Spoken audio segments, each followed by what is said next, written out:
carriage wheel cracked against a stone, and Eleanor Whitmore was thrown forward into darkness as the vehicle tipped and groaned on its side. Dust filled the air. Somewhere above her a horse screamed and kicked against its harness. She pressed her hand against the splintered wood of the door, her heart slamming against her ribs, and for one long moment she believed she was about to die on a nameless road far from London, far from anyone who would ever know what had happened to her. Then hands were pulling at the door, rough, urgent hands. A man's voice, low and commanding, cut through the chaos. "Stay still, do not move until I tell you it is safe." She obeyed without thinking, gripping the seat cushion as the door was wrenched open above her and light poured in. A young farmhand reached down and hauled her out by the arms, and she stumbled onto the muddy road, her bonnet gone, her hair falling loose around her shoulders. The driver was already cutting the horse free. The carriage itself lay ruined in the ditch, one wheel still spinning uselessly in the cold afternoon air. Eleanor stood shaking, staring at the wreckage that had nearly ended her, and it was only then that she noticed the man on horseback watching the scene from a short distance away. He had not dismounted. He sat perfectly still in the saddle, his head tilted slightly, listening rather than looking, and something in his posture told her before anyone spoke a word that he could not see the disaster in front of him at all. "Is everyone unharmed?" he called out, his voice steady despite the urgency in it. "The lady is on her feet, my lord," the farmhand answered, shaken but whole. The man exhaled, and his shoulders eased slightly. He turned his horse toward the sound of Eleanor's ragged breathing with an accuracy that unsettled her, as though his ears had become a second pair of eyes. "You are fortunate," he said to her directly. "That road has claimed worse than a wheel before now." Eleanor found her voice at last. "Thank you for stopping, sir." "It was not a choice," he said, and there was the faintest, dry humor beneath the words. "One does not ride past the sound of a woman nearly killed and simply continue on to dinner." She studied him properly now that the shock was fading. He was younger than she had expected for someone spoken of with such quiet authority by the men around him, perhaps 35, with dark hair swept back from a face that might have been called handsome if it were not so guarded. His eyes were a clear, pale gray, fixed somewhere just past her shoulder, never quite meeting hers, and she understood then with a small jolt that he truly could not see her at all. "You are blind," she said, and immediately regretted the bluntness of it.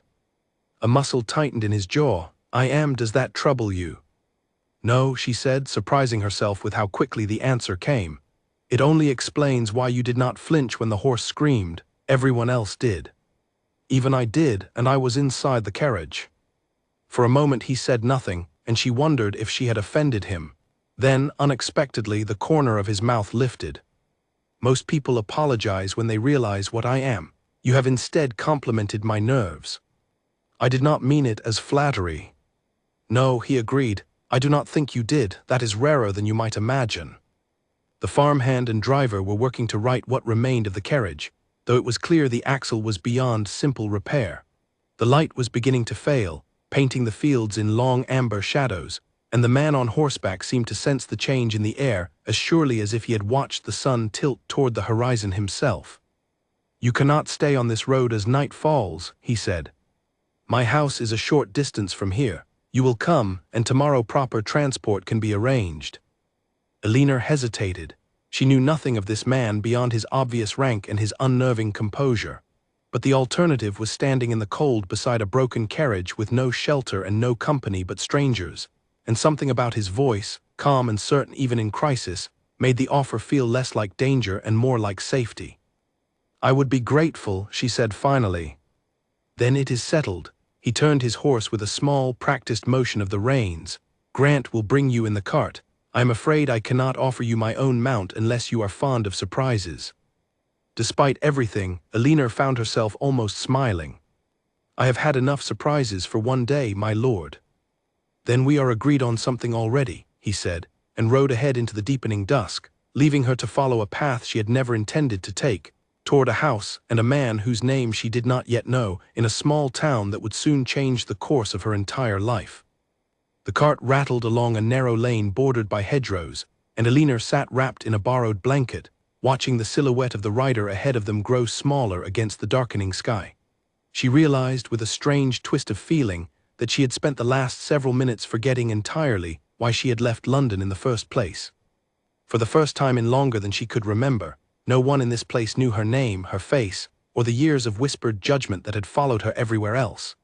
Here, on this muddy road, she was simply a woman who had survived a broken carriage, and the man who had stopped to help her did not know, and could not see, that she was supposed to be the most beautiful woman London had ever refused to marry.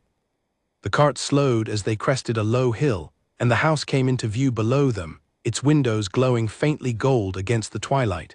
It was smaller than she had expected for a man of his evident title, more a comfortable country manor than a grand estate, tucked among old trees that had clearly stood there for centuries. Smoke rose from a single chimney, and somewhere a dog began to bark at their approach, then fell silent as it recognized familiar sounds. The driver, a quiet man called Grant who seemed to serve as steward, groundskeeper, and guide all at once, helped her down from the cart with careful hands. "This way, miss. Mind the step, it rises sudden." She followed him to the door, and it was opened before they reached it by an older woman with kind eyes and flour still dusting her apron, who introduced herself simply as Mrs. Colt, the housekeeper. "Come in out of the cold, you poor thing. His lordship sent word ahead. We've a room made up and something warm on the stove." "You are very kind," Elinor said, stepping into a hall lit by candlelight, warm and smelling faintly of wood smoke and baking bread. It was nothing like the grand, glittering entrances of London townhouses, and yet something about its simplicity settled the last of the tremor still running through her limbs. "It's his lordship who's kind, though he'd never say so himself," Mrs. Colt said, leading her toward a small parlor. "Wouldn't hear of leaving a lady stranded on that road, not after what happened to him there." Elinor paused. What happened to him there? Mrs. Colt's expression shifted, something careful and protective settling over her features. "That's not my story to tell, miss. But you'll understand, in time, why he stops for anyone in trouble on that stretch of road. He knows better than most what it is to need help and have none come." Before Elinor could ask anything further, the man himself appeared in the doorway, having handed his horse to a stable boy and made his way through the house with the same unerring confidence he had shown on the road. He had removed his riding gloves, and without them his hands looked oddly gentle for a man who carried himself with such quiet command. "I do not believe we exchanged names," he said. "I am Edmund Ashworth, Earl of Camborne. This is my home, such as it is, and you are welcome in it for as long as you need." Elinor hesitated only a moment before answering.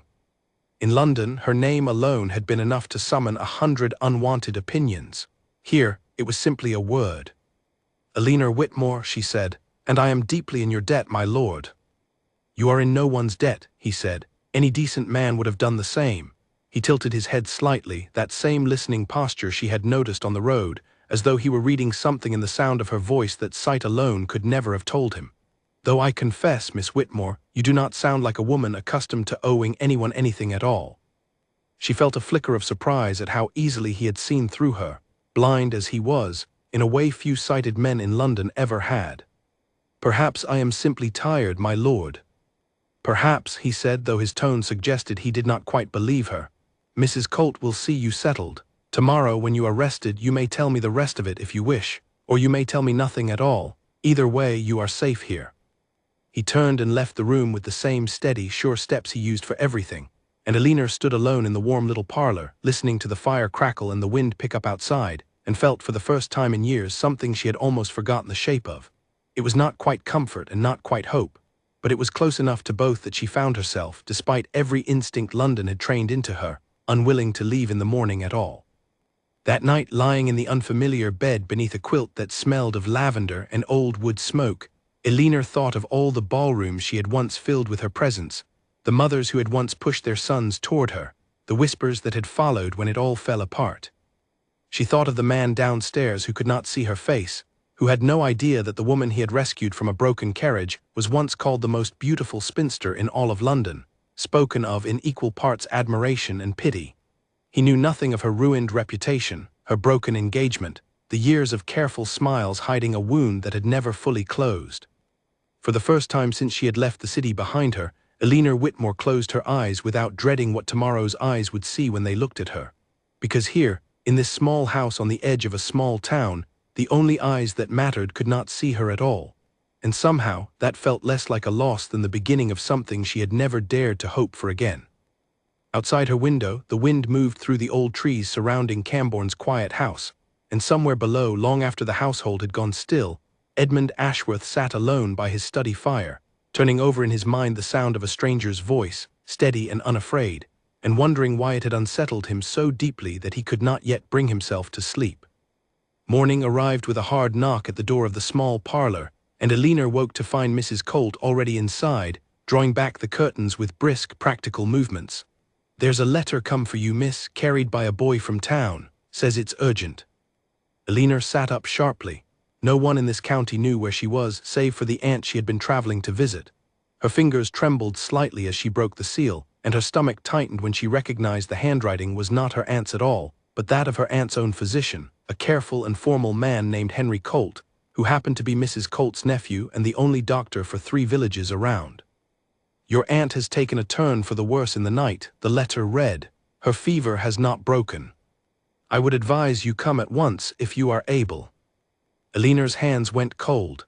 Margaret Whitmore was the only family who had never once looked at her with pity or suspicion after everything that happened in London. She was the reason Alina had boarded that carriage at all, leaving behind a city that had grown too small and too cruel to breathe in. "I must go to her immediately," Alina said, already reaching for her traveling dress. "Is there transport available this morning?" "His lordship already sent word to the stable the moment the boy arrived," Mrs. Colt said. "He heard the commotion and asked after it before I'd even finished reading the note myself. Nothing much escapes him, miss, blind or not. He's arranged the carriage and asked that Grant drive you himself, since the road you came in on can't be trusted twice in 1 week." Alina found Edmund waiting near the front door when she came down, dressed for riding, his expression unusually solemn. "I am sorry to hear of your aunt," he said before she could speak. "Grant will take you directly. He knows the roads better than any map could tell him." "Thank you," Alina said, startled again by how quickly he had arranged everything without being asked. "You did not have to trouble yourself, my lord. You are a guest under my roof who received frightening news within it," he said simply. "It would trouble me far more to do nothing." He paused, and something almost hesitant crossed his features, an expression she suspected did not often appear on his face. "If your aunt requires longer care than a single visit, you are welcome to remain in this town for as long as that takes. Cambourne is not London. No one here will think it strange for a woman to look after her family without an army of chaperones and opinions trailing behind her." There was something in the way he said it, a quiet understanding that seemed to reach further than the words themselves, that made Alina wonder for a moment whether he somehow already sensed the weight she carried, though she was certain she had told him nothing of her past. "You speak as though you know something of unwanted opinions yourself," she said carefully. His jaw tightened just slightly, the same small motion she had noticed the evening before. "I have had a decade to grow accustomed to being discussed as though I were not in the room. One learns eventually to stop flinching at it. Now go. Your aunt is waiting, and roads do not stay dry forever in this county." The journey to her aunt's cottage on the edge of the village took less than an hour, and Alina spent every minute of it praying silently that she would not arrive too late. When the carriage finally stopped, she was out of it before Grant had fully reined the horses, hurrying up the garden path where late autumn roses still clung stubbornly to their vines. Dr. Henry Colt met her at the door, a tall, serious young man with tired eyes and gentle hands, clearly Mrs. Colt's nephew in manner as much as blood. "She is resting now. The fever broke an hour ago, though it was a near thing in the night. I believe the worst has passed, but she will need careful watching for some days yet." Relief nearly buckled Alina's knees. "May I see her?" "Of course, but quietly if you please. She needs rest more than conversation just now." Margaret Whitmore lay pale against her pillows, looking smaller and older than Alina remembered from her last visit, but her eyes opened at the sound of the door, and a weak, genuine smile spread across her face. "There you are," her aunt whispered. "I told that fussing doctor you would come the moment you heard. You always did have more sense than the rest of your family combined. God rest their vanity." "Aunt Margaret, you frighten me terribly." "Nonsense. I am far too stubborn to leave this world before I've seen you properly settled and happy, which, I might add, has not yet happened despite my best efforts." Margaret's eyes, sharp despite her illness, studied her niece's face. "You look different already. Something in your color. Tell me you did not walk the whole way here in this weather." Alina found herself smiling despite the fear still sitting heavy in her chest. "I stayed the night at Cambourne House. My carriage broke down on the road, and the Earl offered his hospitality." Margaret's eyebrows lifted with sudden, unmistakable interest. The Earl himself. The blind one, the one none of the county mothers will send their daughters near, for all his title and his fortune. You make him sound like a curse to be avoided. I make him sound like what the gossips say, which is rarely the same thing as the truth. Margaret's voice grew quieter, more thoughtful. I have known Edmund Ashworth since he was a boy racing his father's horses through these very fields with more courage than sense. Whatever the town whispers about him now, I promise you, child, there is more to that man than his blindness or his temper. What happened to him? Eleanor asked, remembering Mrs. Colt's guarded expression the night before. No one will say plainly. Margaret was quiet for a long moment, her fingers plucking absently at the edge of her blanket. That is his story, not mine, and I'll not steal it from him by telling it second-hand, but I will say this. Whatever darkness took his sight, it did not take his heart, though the town has spent years trying to convince him otherwise with their pity and their refusals. If you find yourself back beneath that roof again, Eleanor, do not mistake his guardedness for coldness. I have seen coldness, it looks nothing like that man. Eleanor stayed with her aunt through the following days, sleeping in the small guest room of the cottage, helping Dr. Colt change dressings and prepare broths, watching with quiet gratitude as color slowly returned to Margaret's cheeks. The town itself, she discovered, was nothing like London. There were no calling cards, no careful social calculations disguised as kindness, no mothers measuring her worth by the season's latest scandal. There was only the baker who remembered her name after a single visit, the children who waved from the lane, and the steady, unremarkable rhythm of a place where nobody yet knew who she had once been. On the fifth day, with her aunt strong enough to sit up and take tea unassisted, a note arrived from Cambourne House, carried by the same stable boy as before. Eleanor recognized the careful, deliberate handwriting immediately, guided by a hand that could not see the page it wrote upon, but had clearly practiced the shapes of letters through long patience. I trust your aunt continues to improve. Mrs. Colt has been asking after you daily, though I suspect her concern is only partly for your aunt's health, and rather more for the empty chair at my breakfast table, which she insists has been unbearably quiet without a guest to fuss over. If your duties permit, you are welcome to call again, though I make no promises regarding the quality of the conversation. E. Ashworth. Eleanor read the note twice, and found herself smiling in a way she had not smiled at a letter in longer than she cared to admit. Good news? Margaret asked from her chair by the window, watching her niece with the same sharp attention she had shown since childhood. An invitation, Eleanor said, from the Earl. Then you had best answer it, Margaret said, a knowing look settling over her tired features. I have not seen you smile at a piece of paper since you were 17 years old and thought the whole world belonged to you. It would be a shame to waste whatever put that look back on your face. Eleanor folded the letter carefully and tucked it into her pocket, feeling, for reasons she could not entirely explain, that some quiet door inside her, closed for years, had just opened a small crack toward the light. Eleanor returned to Cambourne House 3 days later, once Dr. Colt declared her aunt fit to be left in the care of a hired nurse for a few hours at a time. She told herself the visit was simply gratitude, a proper thank you for a kindness she could not repay in any other way. She did not examine too closely why she had spent the better part of an hour that morning choosing which dress to wear, nor why her heart quickened as the carriage turned up the familiar lane and the house came into view. Edmund was waiting in the garden when she arrived, seated on a stone bench beneath a bare oak tree, his walking stick resting against his knee, his face turned toward the sound of approaching wheels with the same uncanny precision she remembered from the road. He rose as she stepped down, and though his eyes could not find hers, something in the set of his shoulders told her he had been listening for her arrival long before the carriage came into sight. "Miss Whitmore," he said, "I confess I had begun to wonder whether Mrs. Colt's cooking had finally driven you away for good. Your housekeeper's cooking is the finest reason I know to return, my lord." A diplomatic answer. I shall assume the truth is somewhat less flattering to my kitchen. He gestured toward the bench beside him, and she settled onto it, the autumn air cool and clean around them, carrying the scent of fallen leaves and distant wood smoke. "How does your aunt fare?" "Much improved. Dr. Colt believes the worst danger has passed, though she will need weeks yet to fully recover her strength." "That is good news. Margaret Whitmore is not a woman this county could easily spare. She once talked my own father out of selling half our eastern fields to a scoundrel from Bristol, simply by out-arguing him at his own dinner table until he surrendered from exhaustion. A faint smile touched his mouth. I was perhaps 12 years old at the time, and I remember thinking I had never seen anyone defeat my father so thoroughly without raising her voice once. Elinor laughed, surprised by how easily it came. That sounds precisely like her. They talked for a long while in the garden, and Elinor found herself telling him things she had not planned to share, small, honest fragments of her life before this town, carefully edited to leave out the parts that still ached too much to speak aloud. She told him of her love for books she was rarely permitted to read in company, of the long, solitary walks she used to take before London society decided such things were unbecoming, of the strange relief of arriving somewhere that expected nothing from her at all.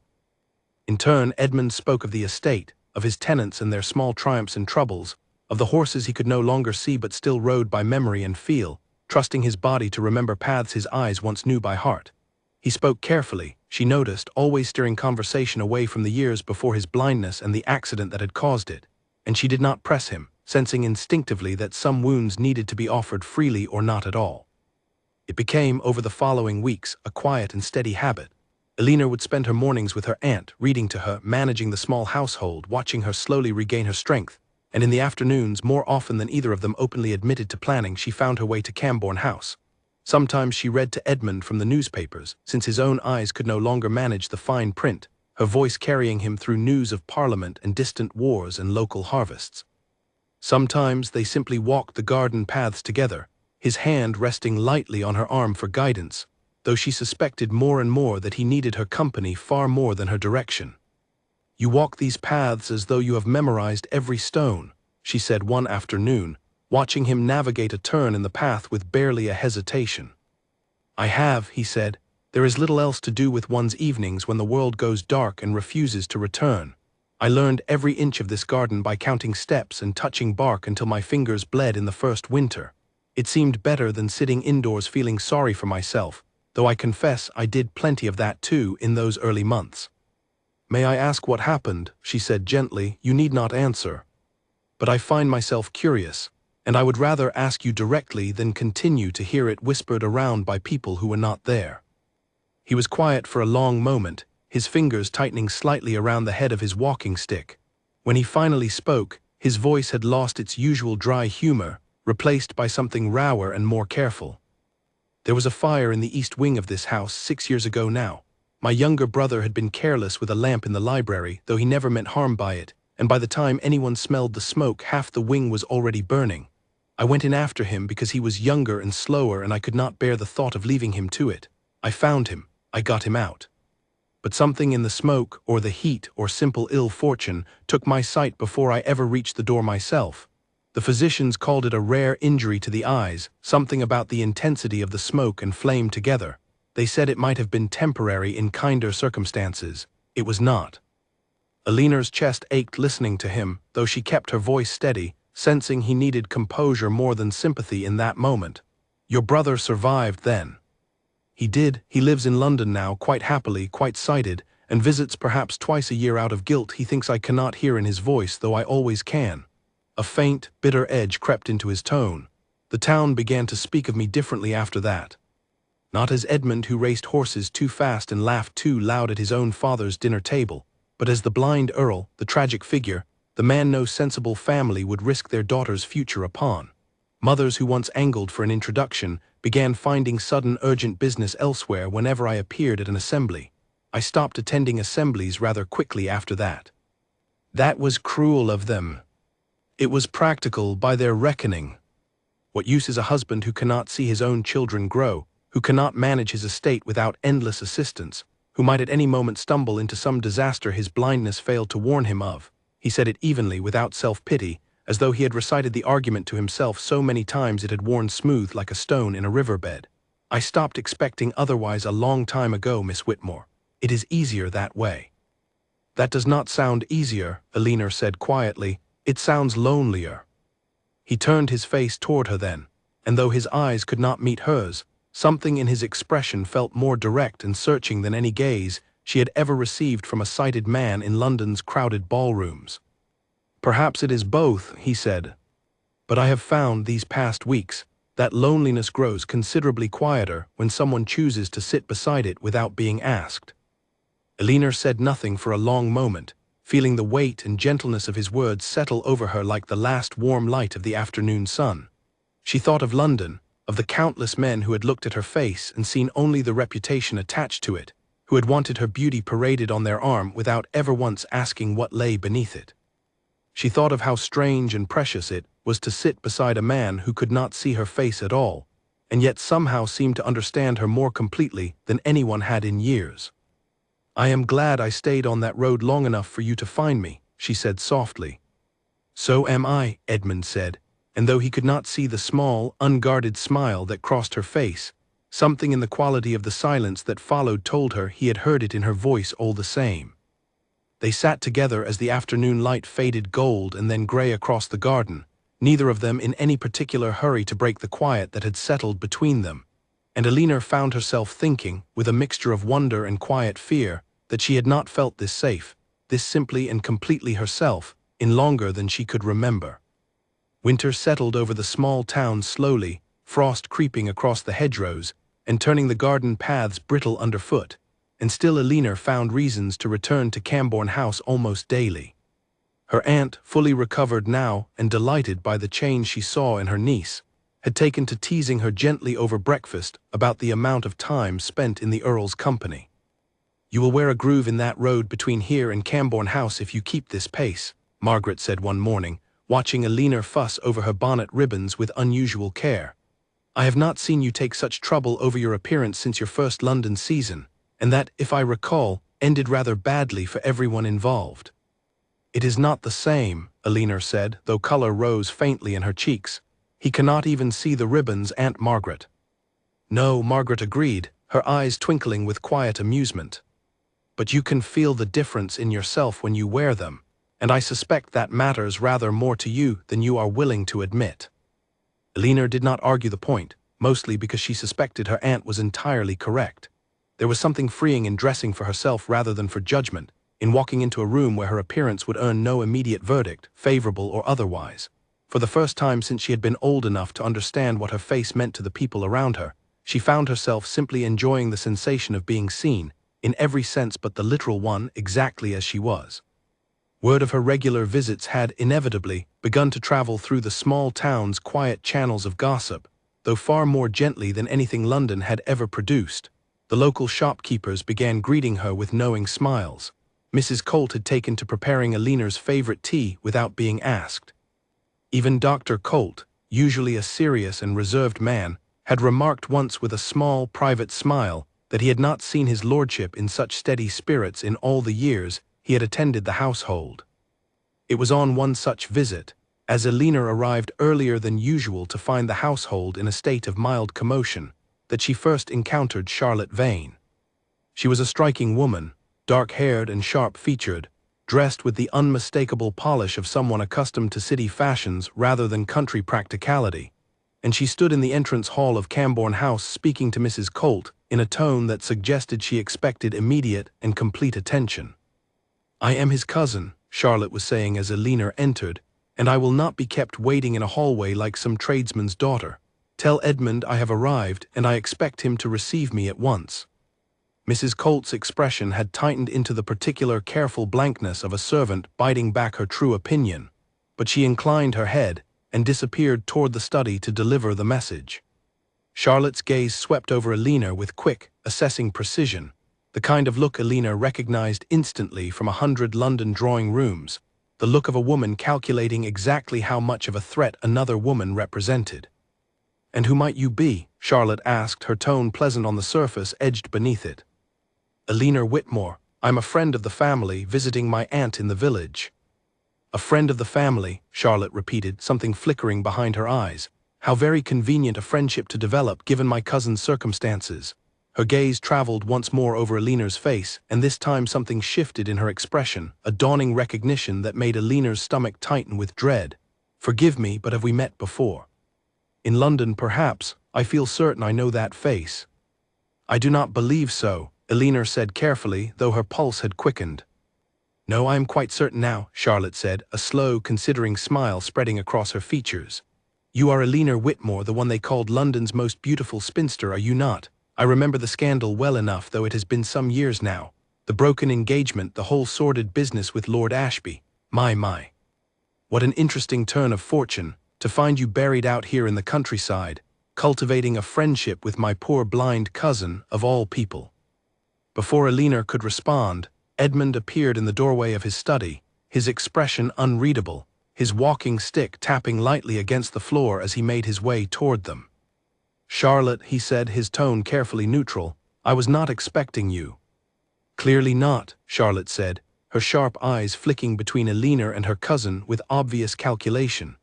"Though it seems you have found other company to occupy your time while your family has been left wondering after your welfare all these months."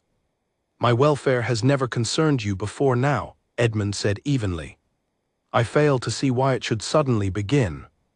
"Your mother sent me, if you must know. She has heard rumors, Edmund, of a woman visiting you nearly every day, unchaperoned, unmarried, and apparently with a rather colorful history of her own in London society. She was concerned for your reputation, and frankly, so am I." Charlotte turned toward Eleanor with a thin, deliberate smile. "Does he know, Miss Whitmore, what happened with Lord Ashby? Does he know why no respectable family in London would touch you after that season, for all your celebrated beauty?"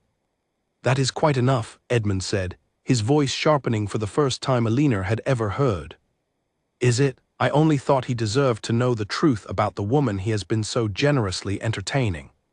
Given his circumstances, Edmund, you above anyone should understand the danger of accepting people at less than their full and complete history."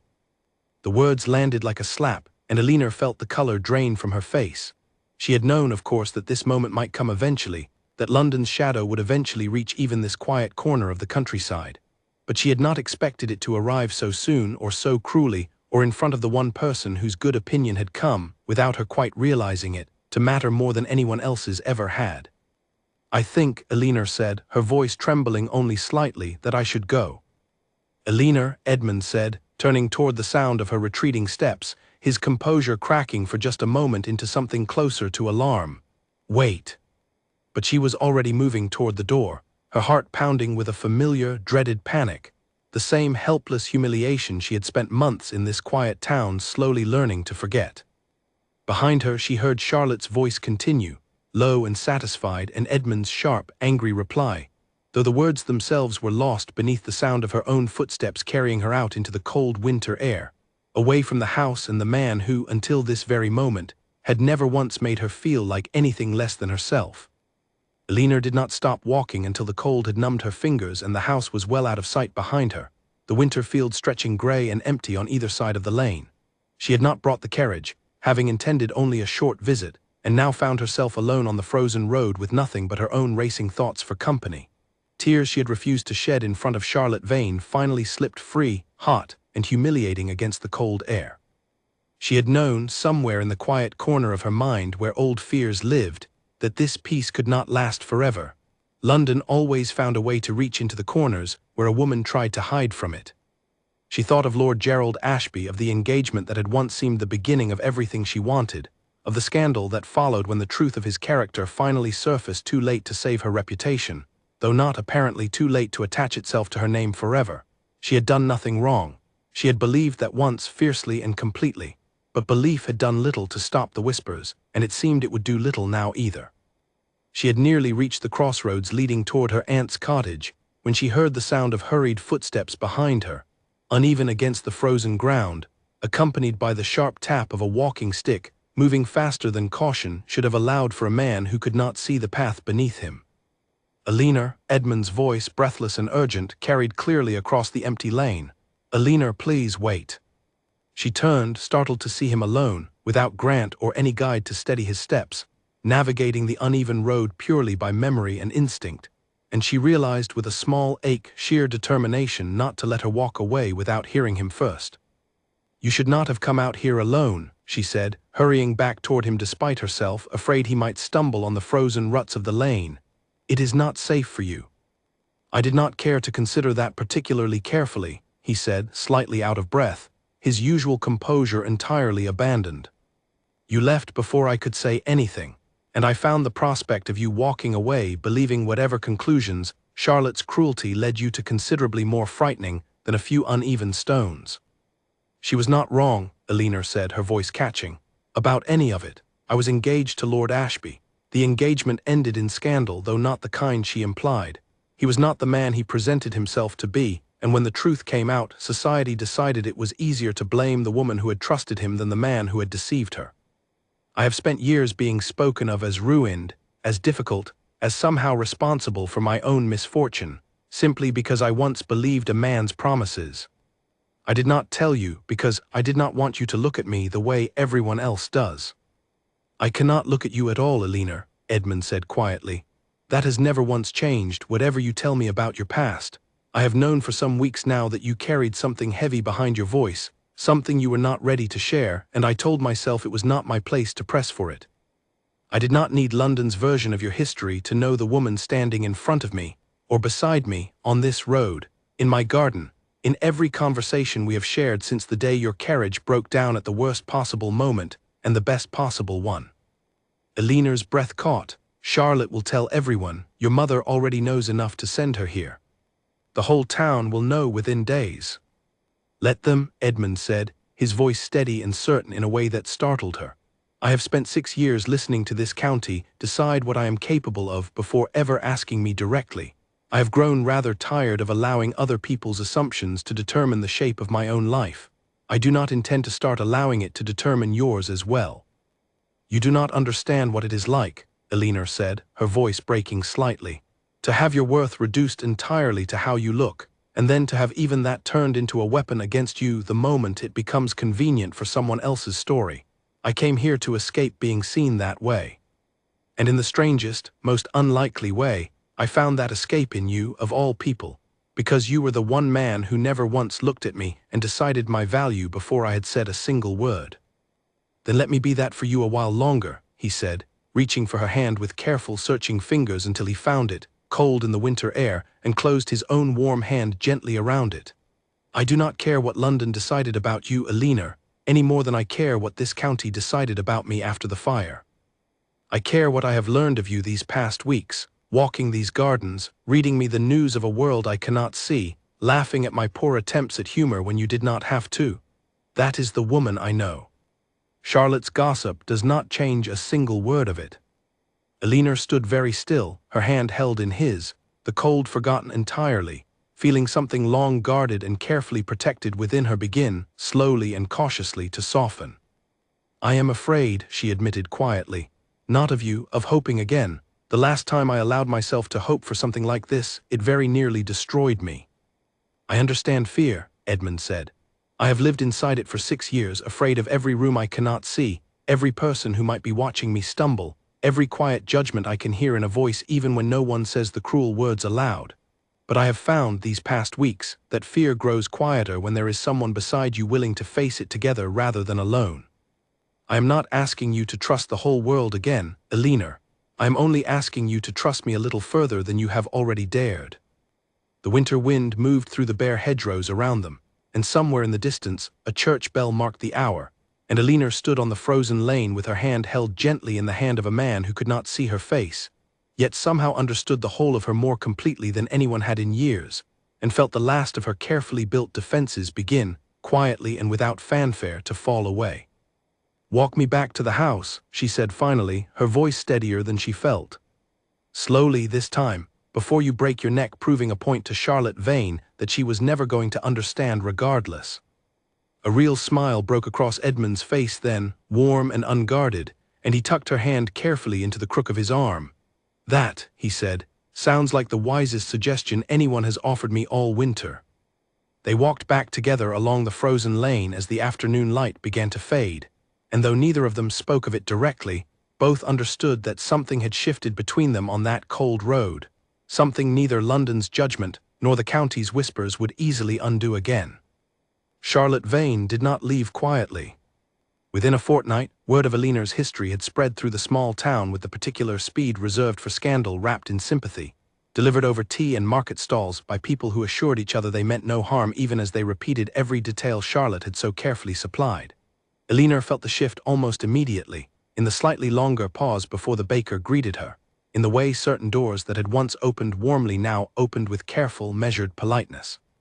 It was Edmund's mother, the Dowager Countess, who arrived next, and her visit proved considerably harder to weather than her niece's had been. She came without warning on a grey morning, entering the drawing-room with the composed authority of a woman accustomed to being obeyed, and fixed Alina with a long, assessing look before she had even removed her gloves. "So," the Dowager said, settling into a chair without invitation, "you are the woman my son has been keeping company with while the rest of the family worries itself sick over his welfare." "I have not been keeping him anywhere, my lady," Alina said carefully. "We have simply become friends." "Friends," the Dowager repeated, the word carrying a world of skepticism. "My son has been blind for 6 years, Miss Whitmore, and in that time no woman of any standing has shown him more than polite pity from a careful distance. Now, quite suddenly, London's most notorious spinster appears in our quiet town and cannot seem to stay away from him. Forgive me if I find the timing rather too convenient to dismiss as simple friendship. I did not come here seeking your son's title or his fortune, if that is your meaning," Alina said, her voice steady despite the anger rising in her chest. "I did not even know his name when I first met him. I came to this county to care for my aunt, nothing more. And yet here you remain, months later, calling at his house nearly every day." The Dowager's eyes narrowed slightly. "I have buried a husband and watched my own son suffer through injuries no mother should have to witness. I will not stand by and watch him hand his heart to a woman whose own engagement ended in public disgrace, only to have his own reputation dragged through the same mud a second time." Edmund appeared in the doorway then, his expression darkening as he registered his mother's presence and the tension thick in the room. "Mother, I did not know you had arrived." "I came because someone in this family must think clearly, since you have apparently stopped doing so entirely," the Dowager said, rising to face the direction of his voice. "Edmund, I have watched you retreat from the world for 6 long years, refusing every sensible match your position deserves, and now, the moment a woman finally shows interest, you fling caution aside entirely without a single thought for what it might cost you if this ends as poorly as her last engagement did." "I am not Lord Ashby, mother, and Alina is not the villain of that story," Edmund said, his voice hard with restrained frustration. "I would think you, of all people, might understand what it means to be judged unfairly by a title assigned to you rather than a truth anyone bothered to investigate." "I understand that I am trying to protect you," the Dowager said, her composure cracking slightly to reveal something rawer beneath it, a mother's genuine fear rather than mere social calculation. "You have already lost so much, Edmund. I cannot bear to watch you risk what remains of your heart on uncertain ground." The room fell silent, and Alina, watching the exchange with a growing ache in her chest, understood suddenly that the Dowager's harshness was born not of cruelty but of fear, the same fear that had shaped so much of Edmund's own guarded loneliness these past years. She stepped forward before she could stop herself. "My lady," Alina said quietly, "I understand your fear better perhaps than you realize, since I have spent years guarding my own heart against exactly the kind of disappointment you are trying to protect your son from. I cannot promise you certainty because no one honestly can, but I can promise you that whatever grows between your son and myself will be built on truth, not convenience, and certainly not on anything either of us owes the other beyond genuine care. If that is not enough for you, I understand. But I will not apologize for a friendship that has brought more honesty into my life than London ever managed in years of careful, polished lies." The Dowager studied her for a long moment, something shifting slowly behind her guarded eyes, and when she finally spoke again, her voice had lost some of its earlier edge. "You are not what I expected," she said finally. "Charlotte painted you as calculating. You do not sound calculating to me. You sound frightened and rather too honest for your own comfort." "Perhaps both are true," Alina said. The Dowager was quiet a moment longer, glancing between her son's tense, protective posture and Alina's steady, unflinching gaze, and something in the careful arithmetic behind her eyes seemed, however reluctantly, to shift. "I will not pretend to be won over so easily," she said at last, rising and gathering her gloves. "But I will admit I have rarely seen my son defend anyone with such conviction since before the fire took his sight. That, at the very least, deserves more consideration than Charlotte's gossip gave you." She paused at the doorway, turning back toward them both. "Edmund, if this is truly what you want, then I will not stand in your way further." But I expect to be treated as a mother who cares, not an obstacle to be managed. Do you understand me?" "I understand, Mother," Edmund said, some of the tension easing from his shoulders. "Thank you." The dowager left without further ceremony, and the house settled into a quiet that felt, for the first time in weeks, less like the aftermath of battle and more like the beginning of something steadier. Edmund crossed the room toward Alina, reaching for her hand with the same careful certainty he always used, and this time she did not hesitate before placing it in his. "That could have gone considerably worse," Alina said, a shaky laugh escaping her despite everything. "It could have," Edmund agreed, "though I confess, watching you stand your ground against my mother was rather the most impressive thing I have witnessed in 6 years of not witnessing anything at all." His voice softened. "Thank you, Alina, for not running from this, difficult as it has become." "I am done running," she said quietly, and meant it more completely than she had meant anything in a very long time. "I have spent too many years letting other people's judgments decide where I belonged. I would rather stay here in this uncertain, complicated, difficult place than return to the safety of a life where nothing was ever asked of me but silence."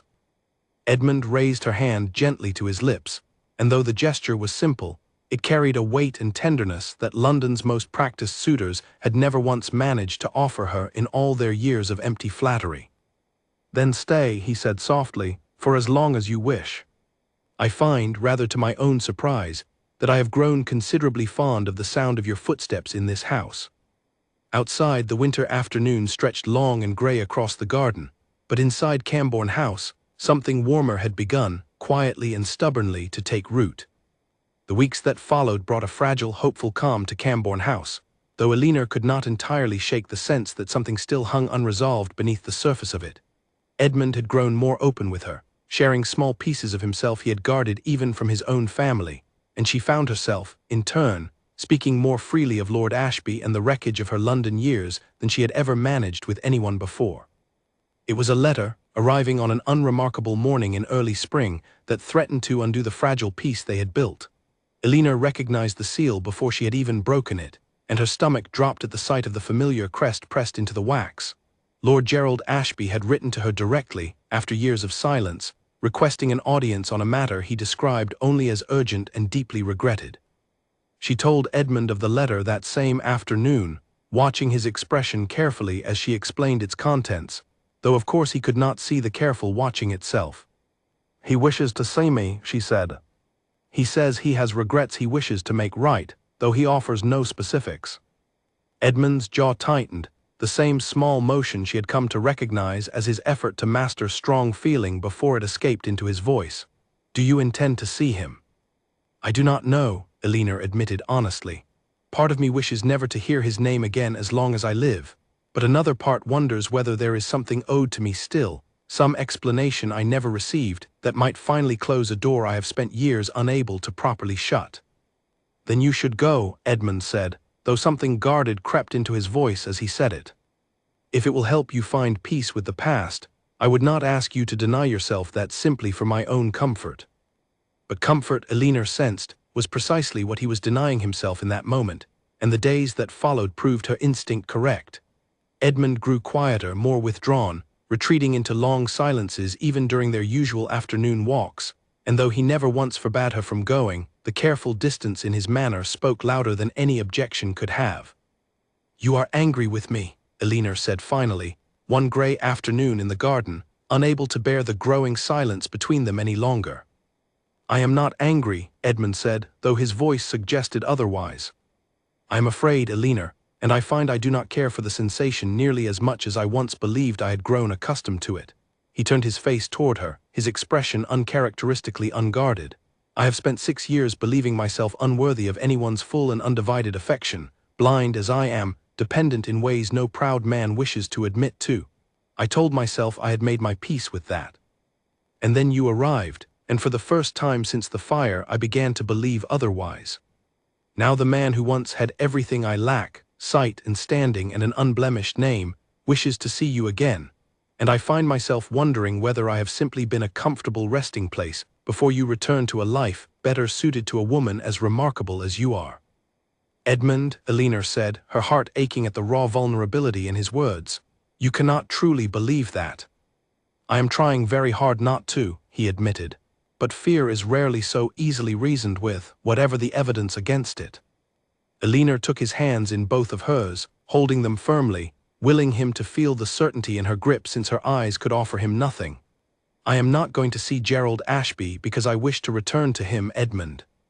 I am considering it because I have carried the weight of that broken engagement for years, blaming myself for trusting a man who did not deserve it, and I find I am tired of carrying it alone. If I go, it will be to finally set that burden down, not to pick it back up again. You are not a resting place, Edmund Ashworth. You are the first place I have felt truly seen in longer than I can remember, and that has nothing at all to do with your title, or your fortune, or anything Lord Ashby could ever offer me. Edmund was quiet for a long moment, his thumb moving gently over the back of her hand. Forgive me, he said finally. I have spent so many years expecting to be left behind that I forgot, for a moment, that you have given me no reason at all to believe you capable of it. There is nothing to forgive, she said softly, but I do think, if you are willing, that I would rather you came with me, not to guard me or to prove anything to Lord Ashby, simply because I find I do not wish to face that old ghost without you beside me. Something eased visibly in Edmund's shoulders, relief and gratitude mingling openly across his features. Then I will come, he said. Though I make no promises regarding my patience, should the man prove himself even half as poorly mannered as his letter suggests. They traveled together to the neighboring town where Lord Ashby had arranged to meet, and Elena found her hands trembling only slightly as she entered the small private parlor of the inn where he waited. Gerald Ashby had aged since she last saw him, lines of what might have been genuine regret etched around eyes that would not quite meet hers. Elena, he said, rising as she entered, thank you for coming, I was not certain you would. I nearly did not, she said honestly. Say what you came to say, Gerald. He glanced briefly at Edmund, standing quietly but attentively at her side, before returning his gaze to her. I owe you an apology I should have offered years ago. The truth of our broken engagement was never yours to bear, Elena. I was engaged to another woman in secret when I courted you, a debt of family obligation I lacked the courage to refuse or explain honestly. When it came to light, I allowed the blame to fall on you rather than admit my own cowardice, and I have lived with that dishonor privately ever since, watching you suffer publicly for a sin entirely my own. His voice cracked slightly. I am to be married again next month, to the woman my family always intended, and I found I could not proceed with any peace of mind until I had finally told you the truth and asked, however inadequately, for your forgiveness. Elena stood very still, feeling years of carefully carried shame begin slowly and unexpectedly to loosen their grip on her chest. Thank you for telling me, she said finally. It does not undo the years of whispers I endured because of your silence, but it does, I think, finally close a door I have needed closed for a very long time. I am deeply sorry, Elena, for all of it. I believe you, she said, and found, to her own quiet surprise, that she meant it without bitterness. I hope your marriage brings you more honesty than our engagement ever did. She turned from him without further ceremony, taking Edmund's offered arm, and together they walked out of the inn and into the bright, clean air of the afternoon, leaving behind, at last, the last remaining shadow London had cast over her heart. Are you well? Edmund asked quietly as they walked toward the waiting carriage. I am, Elena said, and realized with quiet wonder that it was entirely true. I feel, for the first time in years, as though I am finally standing on solid ground. Edmund smiled, reaching for her hand as they walked, and though the road ahead of them remained uncertain in the way all futures inevitably are, Elena found she no longer feared it in the least. Spring arrived fully over the following weeks, softening the frozen fields into green and gold, and with it came a lightness to Cambourne House that even Mrs. Colt remarked upon, humming as she went about her work in a way none of the household could recall hearing in years. Eleanor's aunt, fully recovered and sharper than ever, had taken to visiting the house nearly as often as Elena herself, delighted by the transformation she had witnessed in both her niece and the once solitary Earl. It was on a warm afternoon in the garden, beneath the same bare oak tree that had witnessed the beginning of so many of their quiet conversations, now budding green with new leaves, that Edmund finally spoke the words Elena had begun, cautiously and privately, to hope for. I have been turning something over in my mind for some weeks now, he said, his fingers restless against the head of his walking stick in a manner unusual for a man normally so composed. I confess I do not entirely know how to say it gracefully, so I hope you will forgive a somewhat clumsy delivery. You have never once struck me as clumsy, Edmund, Elinor said, amused and curious in equal measure. Then allow me to disappoint that impression just this once. He drew a slow breath, and when he spoke again, his voice had steadied into something quiet and deeply sincere. Elinor, I have spent 6 years believing that my blindness had cost me the possibility of ever being fully known and fully loved by anyone. I built an entire life around that belief, careful and guarded, and I see now rather lonelier than I ever admitted even to myself. And then you arrived, quite literally out of a wrecked carriage on the worst stretch of road in this county, and somehow in all the months since, you have given me something I had stopped believing I would ever have again. You have let me know you completely, without the distraction or distortion of appearances, and in turn, I believe I have come to know you more truly than perhaps anyone else ever has. I do not offer you sight, Elinor, nor the easy, uncomplicated life London might have promised you once, but I can offer you honesty and steadiness and a heart that has chosen you with its whole and unclouded attention. Will you marry me? Elinor felt tears rise, warm and unashamed, as she took his outstretched hands in both of hers. London once called me too beautiful to be trusted and too proud to be loved, she said softly. You are the first man who never once cared what I looked like, and precisely because of that you are the only one who ever truly saw me at all. Yes, Edmund, I will marry you gladly and without a single doubt remaining in my heart. A slow, radiant smile broke across his face, unguarded in a way she had rarely seen, and he drew her hand gently to his lips before pulling her into a careful, tender embrace beneath the budding branches of the old oak tree. News of the engagement spread through the small town within days, carried with far more warmth than Charlotte Vane's gossip had ever managed, since by now most of the county had witnessed for themselves the quiet, steady devotion between the once solitary Earl and the woman who had arrived among them by unlucky accident and remained by deliberate, joyful choice. Even the Dowager Countess, true to her earlier promise, arrived to offer her blessing in person, embracing Elinor with unexpected warmth and murmuring that she had rarely been so pleased to admit her own error in judgment. The wedding took place in early summer, in the small stone church at the heart of the town, filled not with London's glittering and judgmental society, but with the honest, familiar faces of the community that had welcomed Elinor without condition from the very first week of her arrival.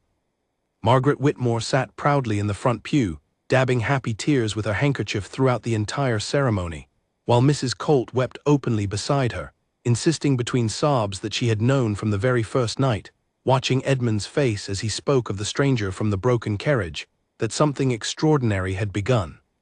When the moment came for Edmund to speak his vows, he turned his face toward Elinor with the same unerring certainty he had always shown, guided not by sight, but by something far steadier and more enduring.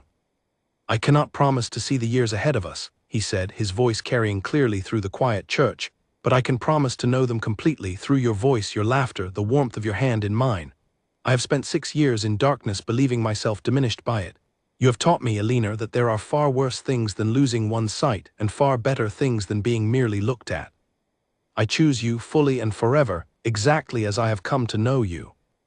Elinor's voice trembled with happiness as she spoke her own vows in turn, and when Edmund finally kissed her before the assembled town, the small stone church erupted into warm, genuine applause, entirely unlike the polished, calculating approval London's ballrooms had once offered her for nothing more than the shape of her face. They walked from the church together into bright summer sunlight, Elinor's hand resting securely in the crook of Edmund's arm, and as they passed through the cheering crowd of neighbors and friends, she found herself thinking of the broken carriage wheel that had brought her to this town in the first place, of the frightened stranger she had once been, certain her chance at happiness had ended somewhere in London's cruel drawing-rooms years before. She had been wrong, she realized now, in the most wonderful way possible. Her story had not ended there at all. It had simply been waiting patiently for the right unlikely beginning. Behind them in the churchyard, the old bells rang out across the quiet fields of the small town that had given them both, in the end, exactly what neither had believed they would ever find again: a place and a person willing to see them completely, whether or not sight itself had anything at all to do with it. A year passed at Cambourne House, and the estate that had once echoed with quiet loneliness now rang with laughter, visitors, and the steady rhythm of a household finally at peace with itself. Elinor had taken to managing the estate's correspondence and accounts alongside Edmund, her voice reading him letters and figures each morning, while his sharp mind turned over decisions neither London nor the county had ever expected a blind earl to make so capably. Together they had restored the east wing of the house, the very rooms once scarred by fire, transforming them into a bright, airy library filled with books Alina read aloud each evening, their favorite hour of the day. Charlotte Vane, humbled somewhat by her cousin's evident happiness and the dowager's open approval of the match, had eventually written a stiff but genuine letter of apology, which Alina, true to the grace she had learned through her own painful history, accepted without lingering resentment. Even Dr. Colt, ever serious, had remarked more than once that he had never in all his years attending the household seen Edmund Ashworth in such robust and settled spirits. It was in the spring of that following year, beneath the same oak tree where he had once proposed, that Edmund first felt the small, careful press of his newborn daughter's fingers curling around his own, and though he could not see her face, he memorized the sound of her first cry, the softness of her hair beneath his palm, the particular warmth of Alina's laughter as she watched him discover his child through touch and sound alone, with the same patient wonder he had once used to learn every path in his garden. "She has your stubbornness already," Alina said, laughing as their daughter gripped his finger with surprising strength. "I could hear it the moment she was born." "Then she is fortunate indeed," Edmund said, smiling as he pressed a gentle kiss to the baby's small forehead. "For stubbornness, I have found, is precisely what carries a person through the darkest years toward the very best of what waits beyond them." Alina settled beside him on the old stone bench, watching her husband hold their daughter with the same careful, unwavering devotion he had shown her from the very beginning, and thought of London one final time, of the ballrooms and whispers and careful, hollow judgments that had once defined the whole of her worth. None of it mattered any longer. She had found, in the most unlikely corner of the country, in the arms of a man the world had once written off as unworthy of love, exactly the life she had stopped believing she deserved. The town continued to speak of them for years afterward, though the story had long since softened from scandal into legend, told fondly to newcomers as proof that even the most unlikely beginnings could grow into the steadiest of happy endings. They spoke of the beautiful spinster London had cast aside and the blind earl no lady would marry, and how, against every expectation the world had carefully constructed around them both, they had found in each other exactly what neither had ever expected to find again, to be known completely, without condition, and loved for nothing more or less than precisely who they were. And in the quiet garden of Cambourne House, beneath the old oak tree that had witnessed the whole of their story unfold, Edmund and Alina Ashworth continued to build, season after season, a life neither sight nor scandal had ever managed to diminish, proving to everyone who doubted them that true understanding between two people had never depended on eyes at all, but on the far rarer and far steadier gift of truly choosing to see one another.